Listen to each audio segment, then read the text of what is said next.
Hi friends, welcome to the Plane Fun RC channel. I'm your host Saul, and we are continuing our build of the Aero-naut Volksplane 40% scale, and we have completed the wings, and now we're moving on to the struts. Let's talk about what you're looking at here.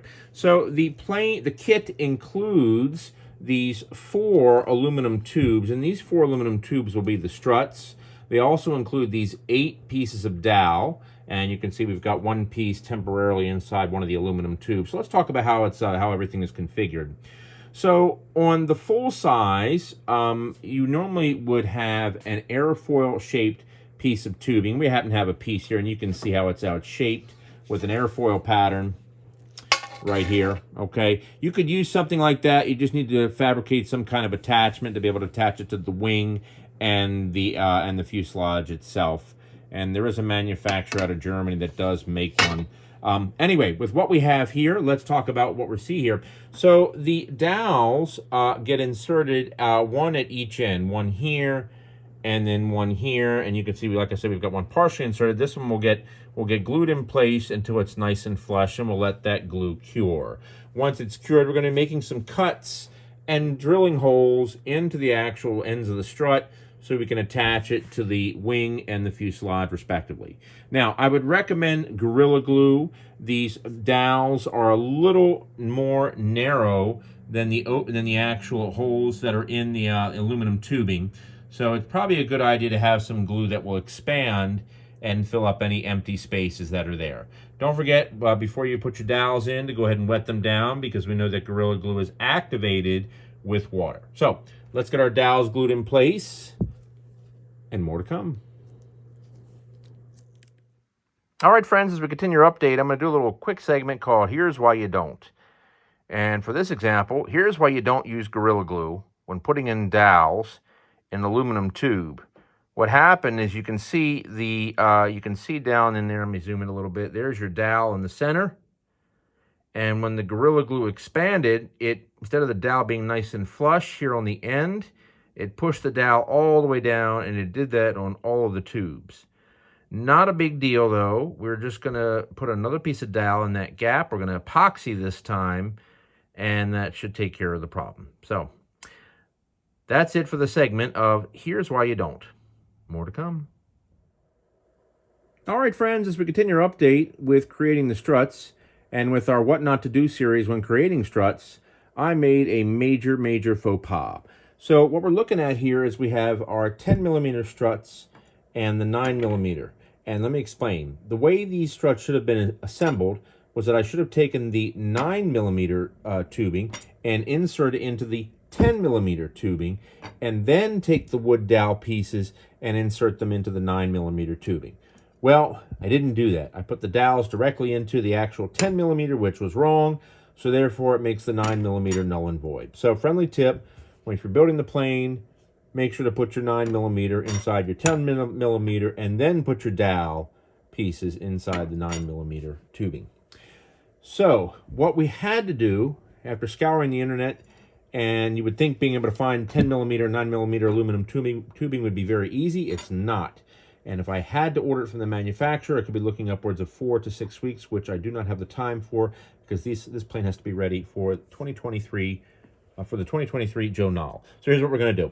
We're going to use brass. Not happy with it. Brass is heavier than aluminum, but it'll work.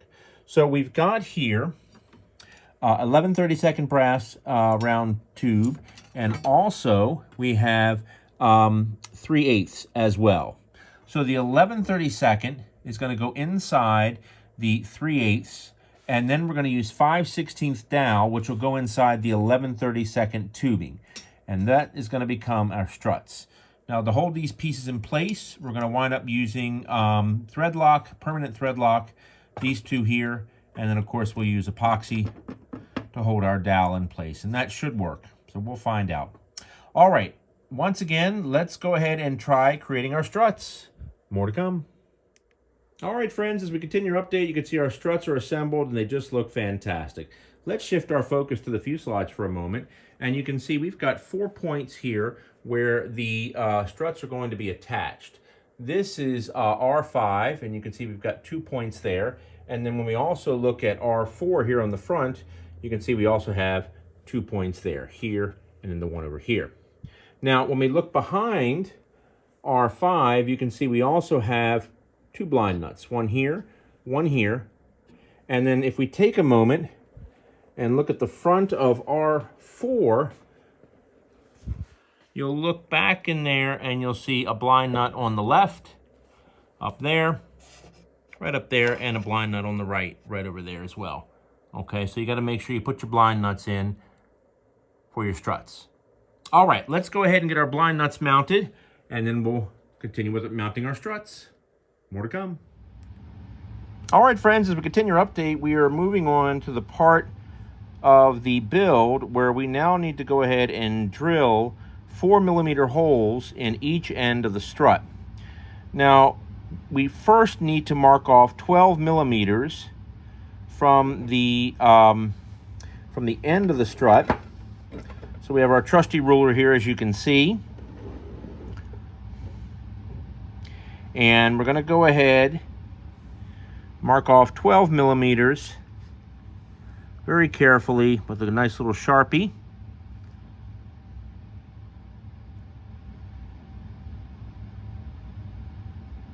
There we go. Perfect. All right. Now, what we're going to do after we've gone ahead and marked off 12mm, we have a little, just a sharp point right here. We just want to make a little tiny indentation so our center punch can punch into the correct spot. So we're just going to take our little sharp point very carefully,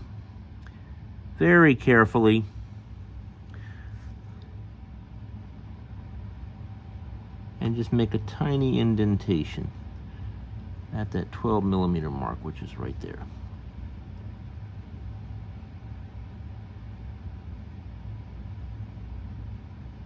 All right, it's very small. You can barely see it, but it's there. Let's go ahead and get our center punch. The center punch is a little sharp point on the end, as you can see right there. And that will fit very nicely in our indentation, and you'll feel it catch.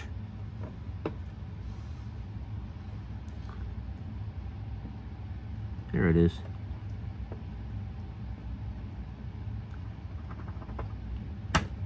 There we go. Perfect.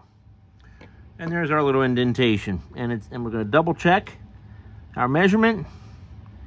Yep, that's right about 12mm, which is great.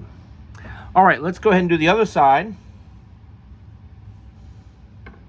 Now, it's very, very important when you go and to drill the other side that you make sure that the center punch mark that you just made on the opposite end is straight up and down. Because if you turn this tube this way and accidentally drill a screw going this way on one end and maybe this way on the other, so they're not exact, it's going to be very, very difficult to mount the strut. So we're going to go ahead and just double check our point at the other end to make sure it is straight up and down. And then once we have that, then we can go ahead and make our mark. So just keep that in mind as you're going through the machinations here. All right, let's mark off our spot very carefully. There it is.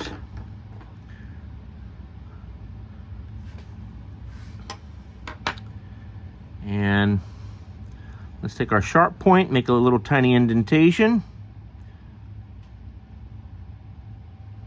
like so.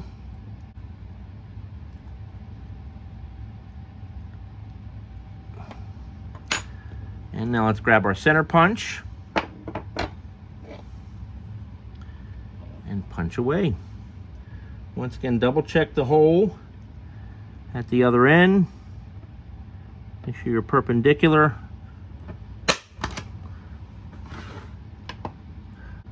All right, that was off. That is really off, big time. Okay, we're gonna redo that. So we're gonna go ahead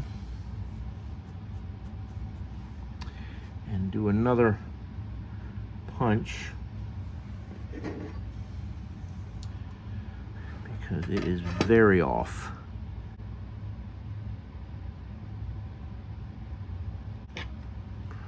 Okay, here we go. Pardon my hand, but I am right-handed. There we go. And that one is much more in line. Very good. All right, so that's how we punch our holes there. And we're gonna go ahead and now drill a 4mm hole into both sides on all the struts. All right, friends, more to come. All right, friends, as we continue our update, I had an epiphany last night about drilling these brass tubes. One of the biggest issues is because the brass tube is round, while you may drill one hole in one way, the other hole at the other end may be drilled completely different, meaning it might be off a little bit, which can make mounting these struts rather difficult. So when you're holding it down, sometimes it can roll a little bit while it's on the drill press. So in the middle of the night, I had an epiphany. And the epiphany was to use a scrap piece of pine, and mount the tube to the scrap piece of pine so it doesn't roll. So let me show you what we're going to do. First, we drill our 4mm hole.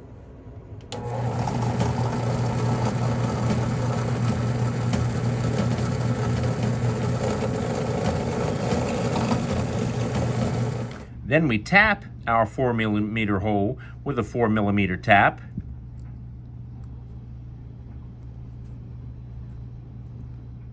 Then we drop a little bit of CA into our 4mm hole.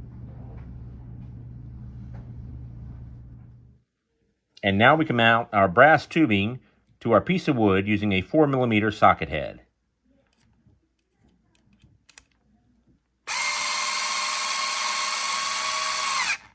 And now you'll notice once we do that, the tubing, when laid flat on top of the piece of wood, the tubing itself does not roll from side to side at all. Now we can go to the drill press and drill our other hole at the other end of the tube. We're using a 4mm drill bit. And here we go.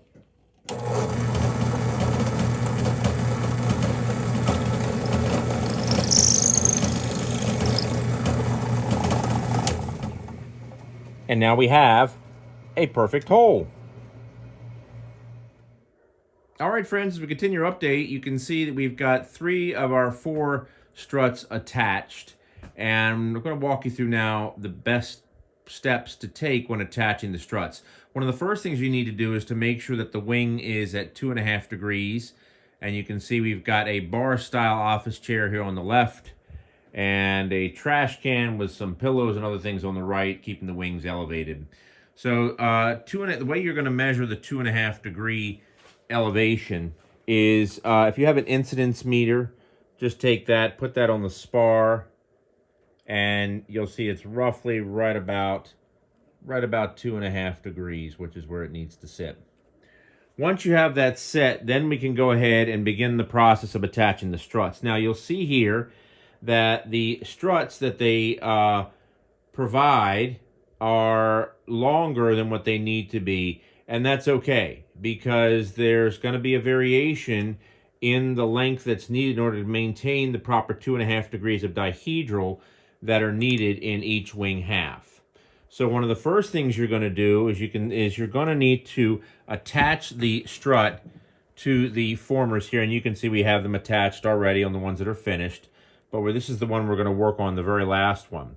Once you have that attached, you need to make sure that you draw a line right up against the fuselage itself, because the struts have to be angled, have to be cut in half, and they have to be angled on the portion where they meet the fuselage. So we're going to take our permanent felt tip marker and just draw a little line like so. Give us a rough idea where we need to make the angled cut. All right, now we're going to go ahead. We're going to take this particular strut off of there, and we're going to cut it in half. And you can see when we look at the adjacent strut right down there, where it attaches to the fuse, you can see how we've gone ahead and we've cut that in half. We've cut that one in half. That's why, and that's going to be our next step. All right, let's take our strut off and let's go ahead and cut the top portion where it meets the fuselage in half. All right, so now we're going to go ahead and draw our center line along the length of the portion of the strut that's going to need to be cut away. And we're just, for this particular strut, the midway is about 5 millimeters. So you can see how we've butted the strut up against the right angle here. And we're just going to take a permanent marker and draw a line all the way from where we made that mark, the angled mark, all the way up to the end of the rod and or end of the strut there. Okay? All right, let's draw our line. All right, so now you can see our halfway line. So let's take this over to the bandsaw and make our cut.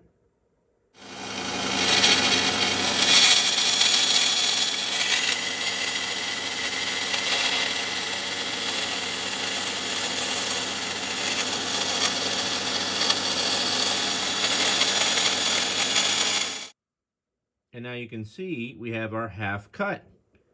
So now we're going to reattach the strut and focus on the end closest to the wing. All right, our strut is reattached to the fuselage. What we're focusing on now is where to cut the actual strut, since obviously it's too long. What I found is you can see right here, right where the bracket ends, that is your best point of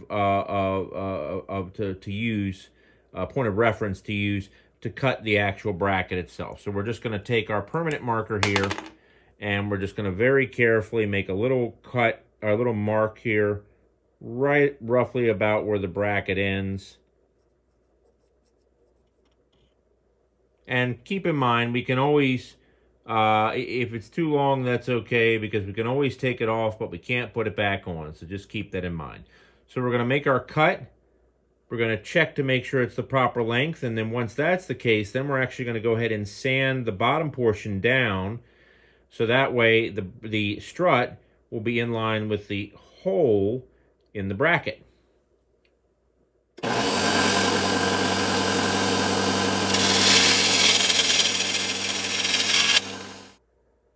All right, you can see our strut has been shortened. So now what we need to do is we need to bevel the bottom of the strut so it sits nice and flush with not only the piece of wood here on the actual wing, but if you look very carefully at the hole in the bracket, you'll notice how it's not lined up with the actual strut. So when we bevel the portion here, it'll get the strut, the strut will come down further, and then it will line up with the hole in the bracket itself. Now, one more thing that we need to do, if you remember a second ago, we went ahead and we had to draw a line here to get a proper angle because the strut itself is angled. And you'll notice how the angle is perfect for its current angle. But what's going to happen is when we bevel that bottom portion of the strut's going to drop down like this. So we're going to have to increase this angle just a little bit to compensate for the change in the angle. A little sandpaper or a file will help to fix that. So that's no big deal.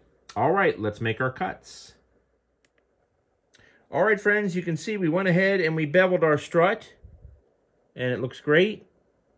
So it matches our surface here that it rests against. What we also did is we went ahead, and you can see, if you look inside the hole there, we zeroed out the exact location where it needs to be drilled for our 4mm socket head. All right, let's drill our hole.